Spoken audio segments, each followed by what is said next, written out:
All right, so this is obviously we're talking about what happened on Saturday, both at the state capitol, Central High School, multiple historic roads as well in Little Rock, and it was the neo-Nazi group known as the Blood Tribe. Now, I know obviously the initial thing is they have a right to protest. They were doing it generally peacefully, but my question is, and the NAACP is asking the same question, could what they were doing be considered intimidation? Well, certainly any group of people could engage in some set of behavior that constitutes intimidation in a fashion that violates the law. So if they were running around with guns and pointing them at people, that would be terroristic threatening, for example.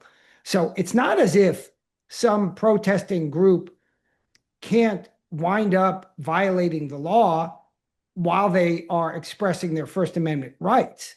But merely expressing views that other people don't like, or merely expressing views that other people find even highly offensive, that is not threatening behavior.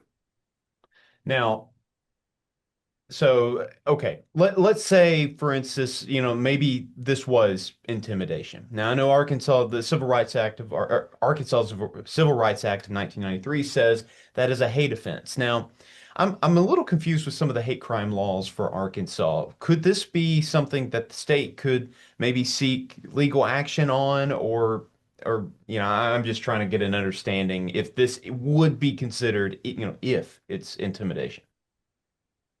Well, I mean, that's another good question. What law are you pursuing if you have someone who's intimidating and there is no prohibition, presumably, on intimidation? Like I said, there is a crime of terroristic threatening. That if you're pointing a gun at somebody, you are can be charged with a crime if you tell someone you're going to kill him with the intent and demonstrated, or at least some ability to do so.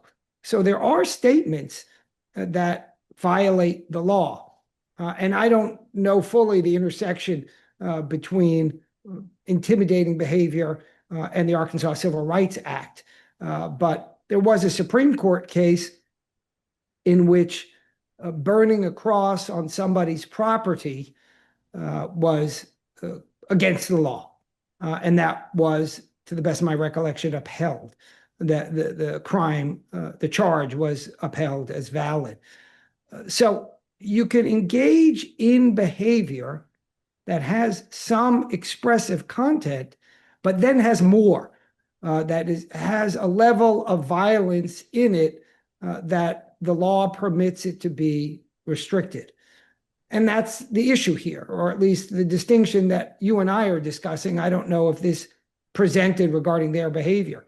But again, merely marching down the street and saying even highly offensive things about race or religion is not sufficient under the First Amendment to criminally penalize anyone. And of course, we are reminded of the very famous First Amendment case in the 70s from Skokie, Illinois, where, much like here, there were neo-Nazis who wanted to march in this neighborhood called Skokie.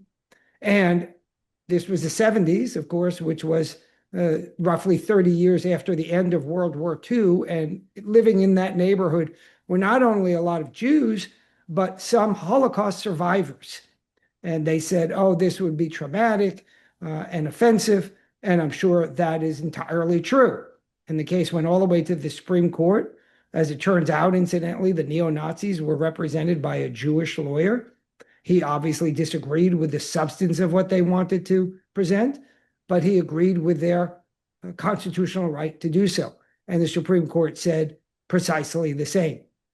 In the end, as it turned out, after having won that verdict, the neo-Nazis demonstrated some forbearance and did not march. But that sounds remarkably like what you're describing here.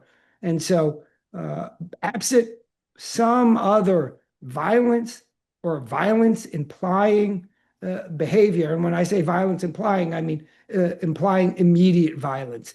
Not, oh, we abhor you and therefore would somehow exert violence in the future. Some immediately implying violence behavior. Uh, these neo-Nazis have a First Amendment right to march. Okay.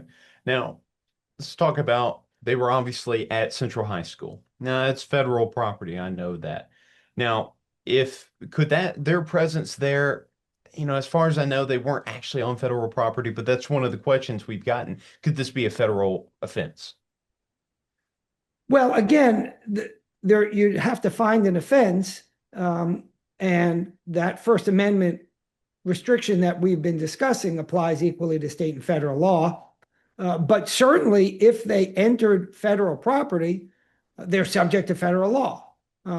Indeed, you can be subject to federal law quite clearly, even on state property, right? We have federal drug crimes that are enforced on state property because federal laws aren't restricted only to federal property. Uh, Most federal laws are not restricted to federal property. Kidnapping, bank robbery, drug crimes, those are all federal crimes. They all occur on state property. But there are some certain laws that apply to federal property as well. So you could implicate federal law here either way, whether they were on federal property for those laws that are bound to federal property, or for those federal laws that aren't bound to federal property, they could be subject to those laws to the extent they violated them. There are, of course, federal civil rights claims that apply to behavior on state property. But again, barring some violence implying or actual violent behavior, uh, so far, what little I've heard about this event strikes me that the First Amendment, as applied in the Skokie, Illinois case, is quite analogous to the situation here. I got you. And now I know they also had weapons. Now, in my conversation with Little Rock police, they were guns, but they had permits. They had carry permits for an open carry state, obviously. Now, my other question is, they were at the state capitol. To the best of your knowledge, do you have to have a permit to protest or anything like that on like Capitol grounds? I think the answer to that question is no.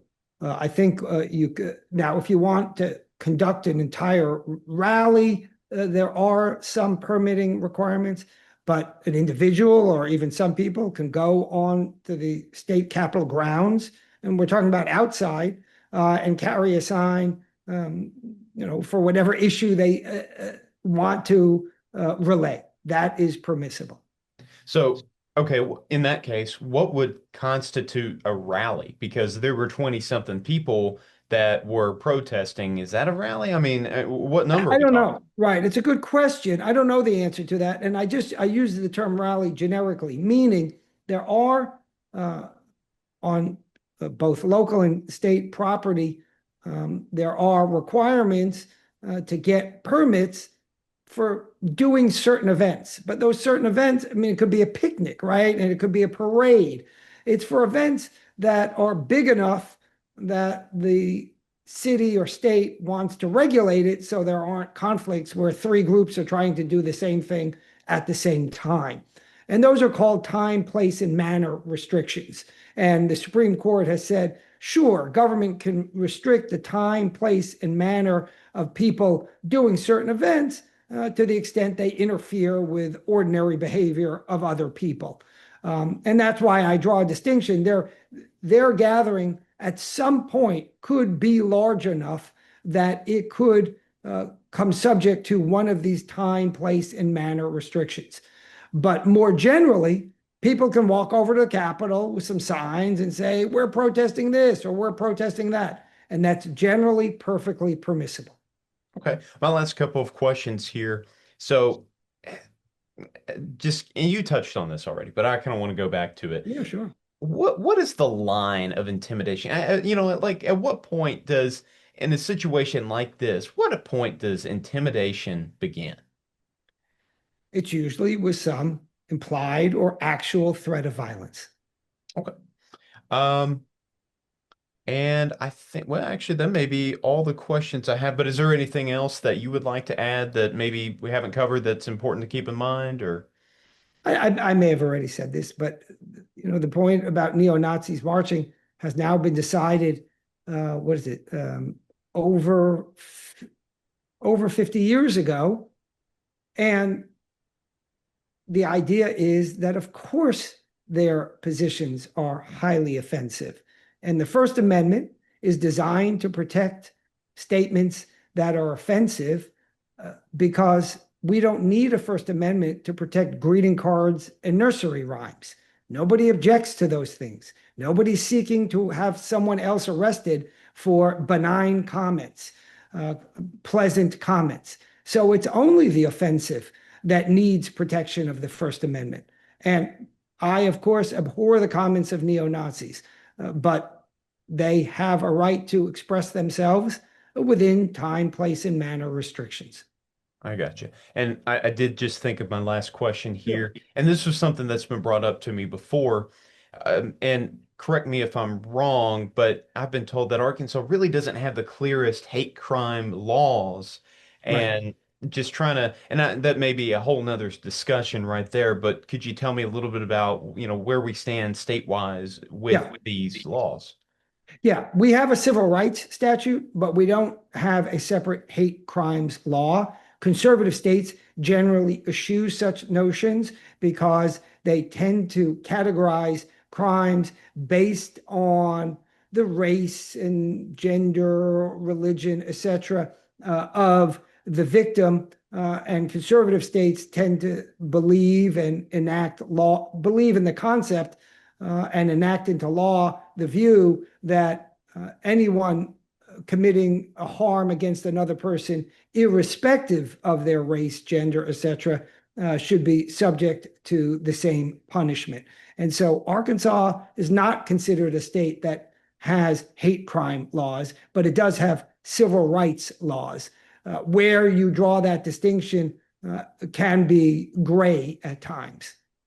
All right. Well, thank you, Mr. Steinbuck. I Sure. appreciate you speaking with me. I'll go ahead and